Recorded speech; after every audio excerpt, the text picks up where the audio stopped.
recording. Okay. Can you give us your name, where you're from, and your profession? My name is Bill Mitchell. I was born in Shreveport, Louisiana in 1949. Moved here in 51. And I guess I'm an artist. Or an artiste, depending on your definition. And while you were growing up, what were some of your inspirations that led you to this? I liked comic books when I was a kid, and I learned I could draw pretty good very early on, and started drawing Donald Duck and Beetle Bailey and went from there. I got my eye and hand coordination from copying the cartoons that I liked best. Mad Magazine was a challenge. And so, could you explain? We'll talk a little bit about your school and what you learned in school about art. I made my first career decision in second grade when I discovered that every girl in the class could draw a better horse than I could. So I decided that I was going to let the girls draw all the horses and I would learn how to draw everything else, and started checking out books at the library and what's now the middle school. And I learned how to draw animals and boats and airplanes and you name it. And I also changed my name from Billy to Bill Mitchell. And those were my first career choices. And do you want me to continue on the path of education? Well, and I think also people who were artists that you felt, be it Bubble or Phil McCracken. Okay. Well, let me. I was inspired by a lady named Bubbles over on Guaymas Island, and Philip McCracken. He was a world-renowned sculptor, and I liked the whole idea of art as a lifestyle. I recognized early on that artists are given a little more freedom than other people. I guess that's because people figure they're touched, blessed, or something, and allow them a little more eccentricities. And I like the idea of freedom. But I took art classes in junior high school. I drew all the way up through there, and for reports and all sorts of stuff. But and in high school, I had art classes. I loved Al Cornett. Only teacher wouldn't let me wear my earring in class, but kept notebooks. Did a lot of drawing, a lot of characters, invented stuff, and drew other people's stuff as best I could.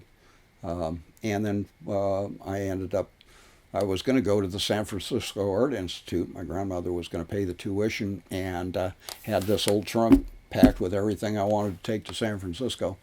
Got waylaid by marriage along the way, and ended up taking a Boeing drafting course in Everett in 1968. Came out top in the class. That's when my grandmother pulled out all these drawings done by my great-grandfather exactly 100 years earlier, when he trained as a draftsman in Germany. And she said, when I asked her why, she had never even told me that her father had been an artist, said, quote, "I wanted to see if it was genetic." But anyway, I ended up going to Skagit Valley College. Kind of drew it out a bit because I was trying to stay out of Vietnam. I thought that was a bad situation that I didn't want to have any part of. And ended up, after breaking my neck, going to Western for a while. And that's what really gave me my direction. Talk more about that, what you found at Western and the direction. Okay. I broke my neck down on Whidbey Island rolling a MGB 3 times after sliding 550 feet in a series of broadsides, north side of Penn Cove. And Found out during my stay in a rehab center in Puyallup that I could still draw. And I was introduced to the Xerox machine in Hawaii by the vice president of Xerox. Did my first Xeroxing, and I used their machine down there, make copies for the nurses and whatnot.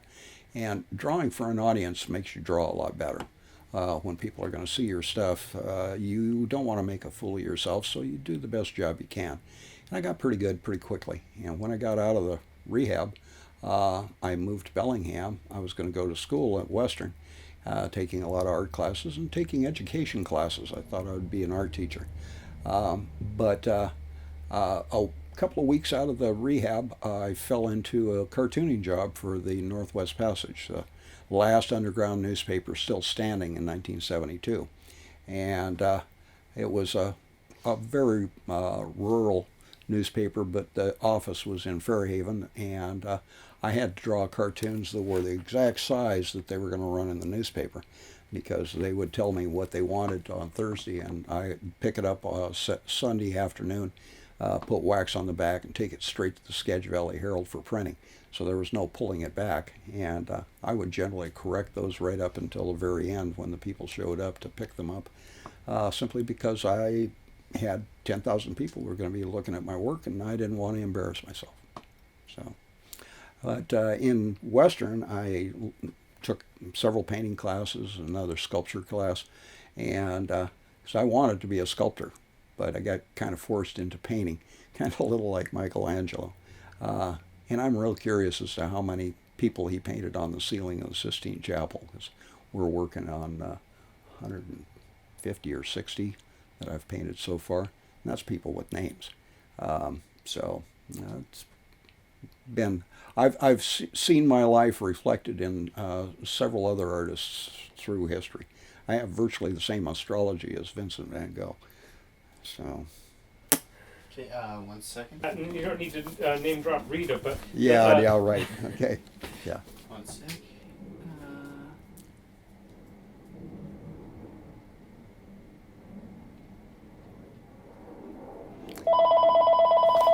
I'll tell you what. I want to back all the way up to Skagit Valley College, sure. and then we can go to Hawaii. Hello. Hello. Goodbye. You say goodbye, and I say hello, hello, hello. All right. Nice. Yeah. And if you need me to sing Ballad of Thunder Road or the Ballad of Bonnie and Clyde, just let me know. Oh. Okay. Well, this will be our ready to go. Yeah, that'll be for the other one. Okay, so let me get back to Skagit Valley College. Let's let that jet go by first, okay? I hear things like that. Jip Whitefield and I went to Guimas Island in the Buick the other day, and he had never been over there for any length of time, and he was amazed at the quietness of it over on Guimas, but it was a heavy jet day, and so every once in a while the whole thing was like, okay, we're going to quit talking right now. So we'll let him get out of sight. I've been pulling all this World War I stuff out in case they want to display at the event at the transit shed. Even got my big old Jenny that still needs a tail. So. I think it should be fine. You're talking about Skagit Valley College and your artwork there. Right. So I went to Skagit Valley College for almost 3 years, a 2-year degree. And whenever my wife was in another class, I would go to the library or to the art room, and I'd either make art or I'd pull a bunch of books, like about this many of them, off the shelf just as a block, and I'd go over and put on the headphones and listen to classical music and flip pages. And if it was something I was really interested in, I would read the caption, and I'd keep flipping pages. I think I've been to every church in Europe, and so for a long time, all the art was for the temple, the priesthood, or the church. It wasn't until the Renaissance that people started financing art, weren't religiously affiliated. So, But at Skagit Valley College, I took a sign painting class. I did sculpture and drawing and life drawing and painting and all of that stuff. And when I got out of Skagit Valley College, I didn't have the money to go any further at that time. Almost got drafted. Had my bags packed and ready to go, but ended up in Hawaii instead. And over there, I carried a sketchbook and I did a little creative panhandling. Did a lot of drawings and stuff. Unfortunately, those notebooks disappeared. But when I came back, I broke my neck within a couple of days down on Whidbey Island, on the north side of Penn Cove. Slid 550 feet and then rolled 3 times. And car was on its side in the mud. And I spent the next 8 months in the hospital and down at the rehab. I learned I could still draw, and when I got out, I fell into a job cartooning for the Northwest Passage, last underground newspaper standing, in 1972, and did that for about 2.5 years, and got pretty good, and considered doing a comic strip for the newspapers, getting syndicated, or I was doing political cartoons, but I found I didn't like doing political cartoons. You had to take generally bad situations and try to make a joke out of it. It's very grueling, and you had to, be in touch with the news very. And I didn't want to have a syndicated comic strip either, because then I was going to be anchored to some particular characters, and I wanted to be creative. It's when I get to invent things, and I loved inventing things with a pencil and ink. I went from pencil to ink to watercolors, and at each step in my career, I ended up falling into a job that I was qualified for. I would just barely get qualified for something, and I would get a job that took advantage of that. When I came down from Bellingham to Anacortes, my grandmother got me a job illustrating Paul Revera's How to Carve Totem Pole book, and I had just trained on all of the things I needed to do, what I had to do for him. And then a couple of years later, the Swinomish Indians needed a totem pole, and I was qualified to design them a totem pole. And it's been like that. Whoops, that was ambient noise. And it's been like that for years. Just things come down and just drop in my lap. And so I've been very, very fortunate. Because one of the things I learned at Skagit Valley College is that I didn't want to be a traditional artist. I didn't want to have to frame things, and I didn't want to have to deal with galleries or patrons or any of that stuff. I didn't want to have to make up titles for my work. I didn't want to have to explain it. I didn't want to do any of that stuff that I call the art game. So I kind of found a way around that. The Anacortes Mural Project has been perfect for me. And you came to the Mural Project before or after you started writing history columns and doing illustrations for the Anacortes American? Well, let me tell you how I got involved in Anacortes history. Aside from my grandmother helping to establish the museum and my painting the first Anacortes Museum sign, it just said museum, back in 1968, I applied for a job as art coordinator for the Anacortes Centennial, which was in 1979. And I did not get the job, but I got kind of pulled in on doing some jobs, including designing a flag for the Centennial. And at the end of it, after doing a cartoon strip a week for the Anacortes American, related to Anacortes, and also doing all sorts of little odd jobs for the Centennial, I decided to keep the ball rolling in Anacortes history, that a calendar would be in order, and I designed a calendar for Anacortes for 1980. And Wally Funk helped with that endeavor. And at the end of that project, I took up writing stories about each of the pictures in each of the months for the calendar. And when I had a question, I would call my grandfather, who was still around, and he would tell me a few stories and tell me which one of his friends to call. And I'd call him and I'd tell him Grandpa's stories, and then he'd tell me a couple of stories and tell me who to call. And I'd call him and I'd tell him Grandpa's stories and Joe's stories, and then he'd tell me who to call after telling me of a couple of stories. And this would happen, this would go on for about a week, and then I would write an article for the Anacortes American. I did, I think, 22 historic articles, and I got to talk to some of the most colorful and interesting characters in Anacortes. Many of them friends of my grandfather, and being Bill Biesner, Ann and Bill Biesner's grandson, was always good for me. Put me in touch with a lot of old people, and I like old people. Quite honestly, I like them better than young people. So I got a feel for Anacortes history, and I heard a lot of stories. And these people are all gone now, so I've got a lot of stories in me that can't be told by the original teller, and it's all part of what makes me who I am. Many of the people in the Mural Project I've known personally, considered them friends. And tell me a little bit about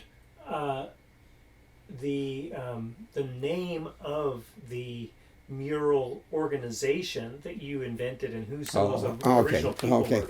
Let me give you a real nutshell on how the Mural Project came to be.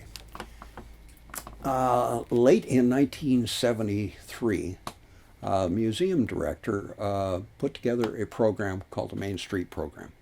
They met with all the movers and shakers and public officials downtown at 4th and Commercial, and gave a presentation on how to beef up your downtown and make it successful, and make it come alive. And it could be put into a nutshell by saying that you have a few meetings, you collect your best ideas, you narrow it down to 2 or 3 of the best and most doable ones, you put one person in charge, and you do it until it succeeds. There it is, in a nutshell. And by the end of the year, nobody had done anything. So I and Tommy Thompson put together a meeting. I cooked up the name Anacortes Renaissance and Revival Confederation because I like the initials on it, ARRC, ARC. Our slogan was Making Our History Float. And we had a meeting. I was the chair. I sat in a rocking chair up on a little platform, and I emceed the meeting. And we collected probably 40 or 50 ideas. And one of them was murals. And it went in one ear and it didn't come out the other side. We wrote all this stuff down, but that one was the one that appealed to me the most. And since I was the guy putting out the paperwork as a little souvenir booklet for each of these meetings, I included in the second booklet AMP, Anacortes Mural Project. And its slogan was Amplifying Our History. And I'd even designed a little logo with a spark plug and lightning bolts arcing around. And anyway, everybody at the second meeting, which was on Chinese New Year's, going into the year of the Wood Rat, at the end of that meeting, we went out in the middle of 4th and Commercial and shot off a big string of firecrackers, chased off all the demons, and we were off and running. By May of that same year, 1984, we had the first mural done. Fred White and his safety bike, and put it up with much fanfare down in the niche of the Olson building, right across the street from where my grandmother was born in 1899. And it was kind of neat because we christened it with a bottle of beer. It just blew all over the place. We still have a shard of the bottle. And anyway, that one was sponsored by the Women's Club for $50. It was projected and painted in this living room, and by Paige Lamont did the face and the hands, and Mary O'Hearn did the clothing, and then I was tasked with doing the bicycle because I could do pinstriping, I could do long smooth lines. Art is all a series of straight lines and curves. That's about all you have to know. But anyway, the first mural went up on the 2nd of May, 2 years and 2 days before the opening of the World's Fair in Vancouver. Expo 86, they were calling it. And their theme up there was transportation. And we decided early on that having transportation in as many of these murals as possible would help give them age, because, as you may know, men's clothing haven't changed all that much over the last 100 years. So basing things strictly on clothing just wasn't going to work. We needed old cars, old bicycles, we have canoes. And everything seems to be in pairs. We've done a lot of pairs of murals.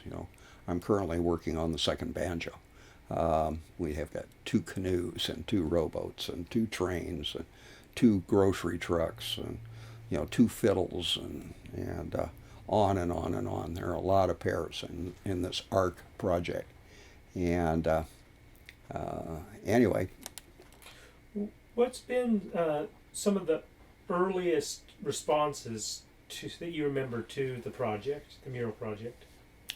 In the very beginning, the response was quite exceptional, because every mural was covered by the Anacortes American, our local newspaper, and we got a lot of recognition. The people that were sponsoring the murals, because these were, to keep the cost down, we had them as sponsored rather than buying them outright. This was a way of keeping the project together, so that Joe doesn't sell the store and suddenly move the mural onto his barn out in the country someplace where nobody can see it again. We were trying to do this as a collection for Anacortes. We wanted to keep it here, and so we worked it out that way. I took a hit in the pocketbook by doing it that way, but it's never been about money. And there's always been enough money to get this stuff done. For example, in the early days, the Anacortes Junk Company truck, which was made out of 5 sheets of plywood, and that was painting the frame on the building. I'm putting the wheels on and whatnot. That mural was, I think we got $300 for that back in 1985. So to this day, it's still pretty affordable, but I'm trying to retire. I've been trying to retire for a while, and that hasn't panned out so far. But I feel like I'm doing something kind of unique. Vincent van Gogh painted a lot of paintings of people that he knew, and those people are now famous. We wouldn't even know about Dr. Gachet or any of these people if they hadn't been painted by Vincent van Gogh. And I believe I painted more portraits than Vincent. I know I've made more posters than Toulouse-Lautrec, and these are some of my heroes. Well, to a lot of people, and I'd say most people, the point of the mural project and the murals is obvious. What would you say to the people who would ask, "What's the point of them?" Okay. Those first ARC meetings, we only had 3.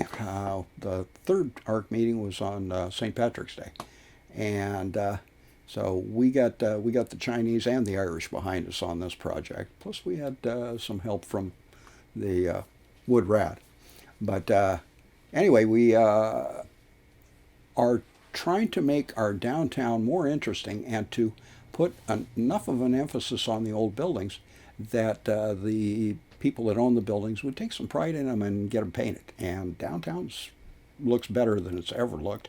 In the first 10 years of the mural project, we went from having basically the same storefronts open that had been open since the Depression to having every storefront in downtown open with interesting shops, because we used to have plumbing shops and things that most people don't frequent.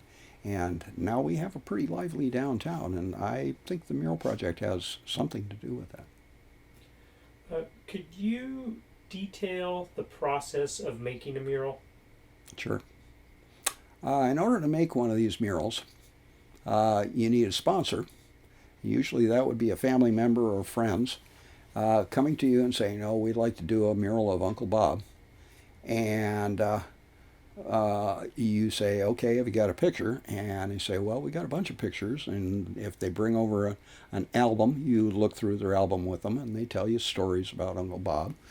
And you find a picture that is kind of iconic, speaks to who they are. And it helps if it's a full body outdoor standing picture, because then it's got good contrast on the shadows. And once you decide on a picture, then I would make a copy of it. I'd take the little picture, blow it up to where I could work on it, and make whatever changes needed to be made. It's called Frankenstein work. It's lopping off arms and redrawing things, and I've done head transplants. You know, you've got a portrait, but you don't have a body, and I've done a couple of those where I just had to come up with a whole new body. And anyway, you get the image the way you want it, and then you make an acetate. You project it onto your plywood, which has already been prepared with 1 coat of primer and 2 coats of acrylic latex, put on with a foam roller, so that you have a nice pebbled texture on the thing. That's partly to knock down the shine on the paint, because the paint is very glossy at first. But anyway, you project it, you draw it in pencil, you lay it down and put a cut line around it, making sure that you don't make any mistakes, because if you cut it wrong, it's pretty hard to paint it right. So you get that all figured out, and then you take it out in the backyard, and with an electric jigsaw, you cut it out. You route what needs to be routed with a router, and you do a little carving in the corners where a route meets a square edge, and do a little sanding, a little puttying. You epoxy the edges and cover them with acrylic latex, and then you paint it. And we paint the backs as well. The back has almost as much paint as the front, and that's to stabilize it and to keep the bugs and the water out of the back side of it, because they'll rot from the back if you don't do that. So, and once you got all the prep work, you're left with what I call a done plug, which is all ready to paint in color. And you've already got your pencil lines where all your features are. And if you've got a pretty good drawing of the thing, it's relatively easy to put in the various colors and stuff. I have less trouble with faces than I do with clothing. Even as simple as pants can be more complicated. It sounds odd, but wrinkles are tough. That's why so many young artists do nudes. It's because wrinkles are really, really tough. So. Yeah. I'll just ask the question again. Yeah. If you weren't doing the mural project, what do you think you would be doing instead? If I wasn't doing the mural project, I would probably be doing something very similar, because I wanted to be a sculptor, and I wanted to work big, and I wanted to work outdoors. And the mural project has been a little bit of that. It's almost like sculpting a bronze statue, but then adding color. So I was once called an iconographer, and I like that term. But I'm also an authenticitarian. I do a lot of research trying to make sure that all of my little details in the mural project are correct. And if you look closely, you'll find the story of the mural written in on a lot of the murals as well. So as far as I know, it's the only place where the story is actually on the art, so that you can read the story if you can find it. I've got the whole biography of Larry Kelly, King of the Smugglers, written in the seams of his coveralls, if you look closely. So, did that answer? Yeah, thumbs up. Mm-hmm. After everything that life has thrown at you, what do you think the mural project means to you personally, and what is your motivation? Okay. Mural project has meant a lot to me in that I've known a lot of the people that are in the mural project, and it's a real honor for me to be able to honor them. Some of these people are just the salt of the earth. Some of them are saltier than others. 2 of the men that I've done murals of were the best cussers that I've ever known in my entire life. That'd be Sid Wills and Ray Lohman. Oh, I used to love to hear those guys when they'd go off. but it's been a real honor to be able to do these murals and honor these people.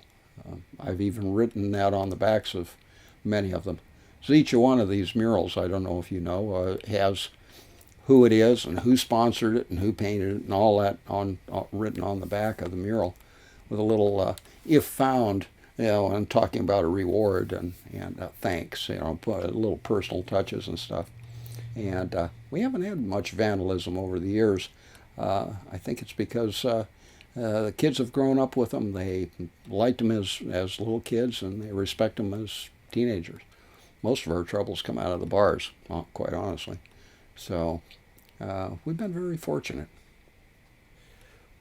Well, yeah, I know in our work at the museum, we get a lot of inquiries about the Mural Project and the people of the Mural Project, and I'm sure you're aware of this as well, see people who are en route to doing a mural tour. So that public history, that history on the streets. Yeah.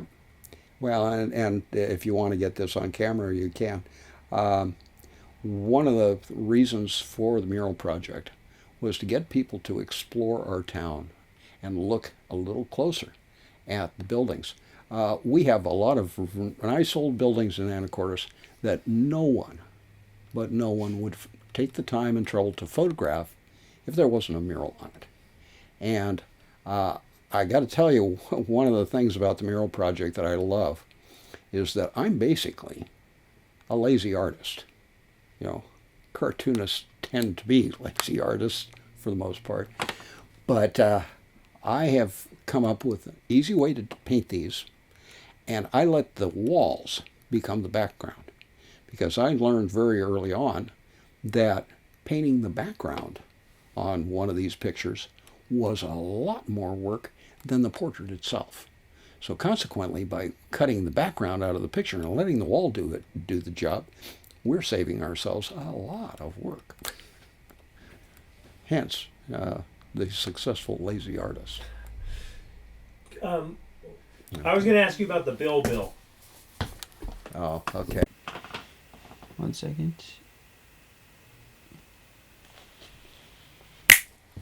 Okay. In 1981, I came into enough money that when confronted with a 1954 Autoette Cruiseabout up in Bellingham, led right to it, I bought it and started driving around Anacortes. And it was the first time in 10 years I hadn't relied on a wheelchair, hitchhiking, or friends for rides. And I loved it, just loved it. A year into it, I got a ticket from the State Patrol, out of his jurisdiction, by the way, in this town, for not having a driver's license. So ABATE, a Brotherhood Against Totalitarian Enactments, came to my rescue and took me down to Olympia, and I talked to the House Transportation Committee, the Senate Transportation Committee on separate days, took the cart down, drove it right into the upstairs office building and into the meeting room, and they were calling it the Bill. And I was just looking to be able to drive around and have my freedom and be able to do my own shopping and go visiting people. And, the freedom that I had been missing for 10 years was suddenly back in a real fun way. And both the House and the Senate decided that they liked the idea. And so they put me in touch with the Washington State Patrol, and I got to help write the law, which was the grayest law ever written for the state of Washington. It made a new classification of a vehicle in the state of Washington called a wheelchair conveyance, and that was a vehicle of any power source, including nuclear, that would transport a wheelchair person with or without their wheelchair around town, wherever they needed to go. And the governor gave me my driver's license, and it's all taken care of. I fought the law, and I won. Nice. Are we rolling, Bob? Not quite. 1 second. Hang on. All right, I'm good. So very early in the project, I think it was about 1987, the Anacortes American lost interest in the project, and it couldn't have worked out better for us, because if they had covered every mural that we put up, I would have been so overexposed that people would have thought I had a tremendous ego, and I probably would have pulled the plug on the project. But as it was, there were no consequences. We would do a mural. We wouldn't have to ask anybody's permission. We'd be offering them up to the various businesses around town virtually, for free. Very few of the merchants have any money into any of these murals. They were sponsored by other people. And so they just got something interesting on their walls. It didn't cost them anything. And so that actually worked to our benefit. Also, as with all of the coverage with the Anacortes American, we started getting calls from all over the country. It must have been a dozen states called me wanting us to do murals for them. And I told them that once we were done with the Anacortes Mural Project, that, call me in about 10 years. At that time I thought it would be about a 10-year project to be able to fill the downtown with murals. As it is, we're now almost 35 years into it, and I'm going to be turning 70 next year, and it'll be half my life that I've been working on this one project. It's probably going to be the thing I'm noted for, though I think I've been a lot more creative and clever in my cartooning than I ever was with the Mural Project. You kind of got to do it the way it's got to be done to make it look like who it's supposed to look like. So there we go. Nice. Mm-hmm. I think we got something to work with. Yeah, definitely. Well, having been involved with you on the speaking engagements where you talk about overview of your career, I think I love the one for the What the Heck Fest, because I got to younger crowd, and I got to mumble under my breath and curse and whatnot. Yeah, that was good. We'll have to do that again sometime. Yeah. Okay. So Well, thanks for doing this. We're Yeah. looking forward.